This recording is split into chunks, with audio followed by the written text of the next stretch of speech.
Inky Johnson. Put your hands together, guys. Every day I'm chasing something different. Every day the way I operate is totally different, and it's not about the product for me as much as it is about the process. And what I mean about the process saved my life. You see, my mother had me when she was 15 years old, right? Over on the east side of Atlanta, we came up in this neighborhood by the name of Kirkwood, drug dealer on every corner, gang members in the neighborhood, 2-bedroom home, 14 people, used to sleep on the floor. Got the opportunity to sleep in the bed one time out of the week. It was 6 of us in the bed, 3 at the foot, 3 at the head. And I came up with this dream pretty quick. I said, man, I want to go to the NFL because I had 8 uncles in that house, all 8 of which are still going in and out of prison. And so pretty quick, I said, man, I want to go to the NFL. So I went to my big cousin Tamar one night. I said, man, listen, I want to go to the NFL. So we got to work for this thing. So the thing we're going to do every night, we're going to be patient. We're going to engage in consistent action. Every night, we're going to race light pole to light pole with no shoes. So every night we would get out in the street, race light pole to light pole. One night a coach came down the street. He signed me and my cousins up for organized sports, right? First time being in organized sports. We get in organized sports. The thing was, after practice, everybody would leave to go home. And I always had to sit on the bench and wait on my mother because she worked at Wendy's. And so when my mother would show up in the park, it would be about 10 o'clock, 10:30 at night. So I'm sitting there, and when my mother would pull up, she drove an old Buick Regal, hubcaps off the car, seats torn up, the car was all beat up. And she would pull up in the park 10:30 at night. I would jump off the bench. I would sprint over to my mother. I would say, Mom, if you don't mind, can you please sit back in your car and turn on your car lights? I have to do some extra drills. I have to go to the NFL. She would never have to work another day in your life. And I knew my mother was tired.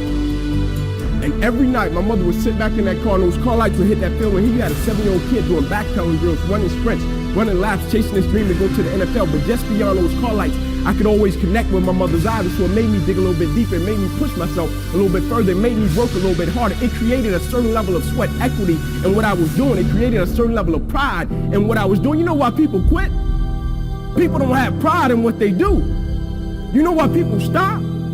They're selfish, and it's just about them. But when you have a bigger purpose to why you're doing what you're doing, and you want to honor the sacrifices that others have made for you, it's nothing for you to keep going when you hit adversity. If every decision and choice you make is just about you, at a certain point you're going to hit something that's a lot tougher than you, and it's going to make you quit because you don't have a driving force for why you do what you do. But when I got up to the University of Tennessee, it was simple. It was simple for me to give everything I had. My freshman year, I played special teams. My sophomore season, I broke the starting lineup, had a really strong sophomore season. The summer heading into my junior year, I still remember the day where I was sitting in our film room, and I was watching film on the California Bears. My defensive backs coach, Larry Slade, came in the room. He said, Inky, I got some good news for you. I dropped the clicker. I said, what is it? He said, man, you're a projected top 30 draft pick, son. He said, all you have to do is play the next 10 football games. You're an automatic multimillionaire. I went out of the room. I called my mother and my grandmother on the three-way. I said, after this season, there will be no more struggle. I said, we would never miss another meal. I said, we would never experience another Christmas where we had to stand on the side of the curb and just be grateful. And I hung it up. First football game, I went out, played great, got an interception, shut Cal down. Second game, we're playing against Air Force, got late in the game, fourth quarter, guy dropped back, he threw the ball to a receiver coming down my sideline. Me and the guy, we went head on. As soon as I hit the guy, I felt as if every breath in my body left. Body went completely limp, fell to the ground, I blacked out. Never happened to me before. When my eyes opened, I'll never forget, my teammates ran over, they said, Ink, get up, let's go. I said, I can't. I said, I can't move. He said, what do you mean you can't move? You're on lockdown corner, man, we need you, let's go. I said, I know, man, but this time I can't move. I flipped my head up to the sky, I said, God. I said, surely nothing is happening in this moment that can alter my life.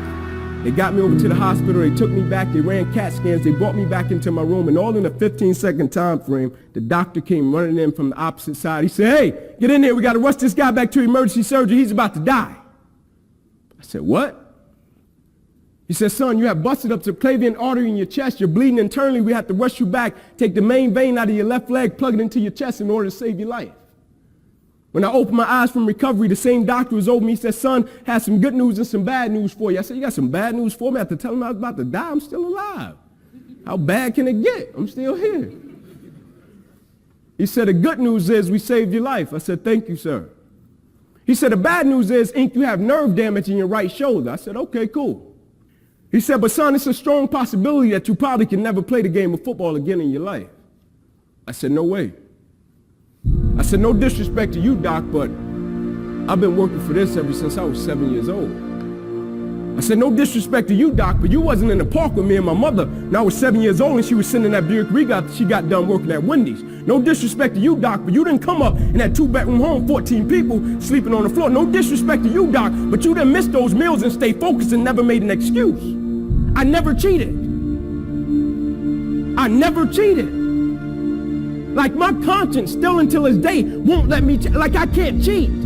I can't look myself in the mirror and say, Inky, you did a good job knowing that I cheated. I can't cheat. One of the greatest pieces of advice that my mother gave me was this: son, whenever you start, you make sure you finish it. And the problem with the world today, people get involved with things, and if they don't like a certain person, if they don't like the process, if it's not what they thought it was, they quit. And what they don't understand about quitting becomes a habit that doesn't just affect you. Later on in life, when you get a wife and you get some kids or you get a family, it's going to come back to haunt you, and it will one day affect them. That is why I tell you the process is more important than the product. It's not even about the outcome for me. It's about, can you take pride in what you do as an individual, and every night when you look in the mirror, knowing that you gave everything you had to it. And we have to get to the point where we're willing to impose our will on certain things. Impose your will on it. My life totally changed. And they gave me an opportunity to stop.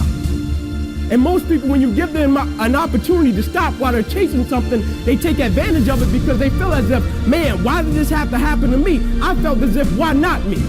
This is the perfect opportunity to use this to be a blessing to somebody else. And you know what? It's not even about me, to be truthful. It's not even about me. Now it's about repaying the people that invested in me and saw something in me when I couldn't see it in myself. At a certain point in life, it can't just be about you. And the moment that we understand that, and every day we wake up, we understand that life is a blessing and life is a gift. And if you were to check out today, how would you want to be remembered? It's bigger than you.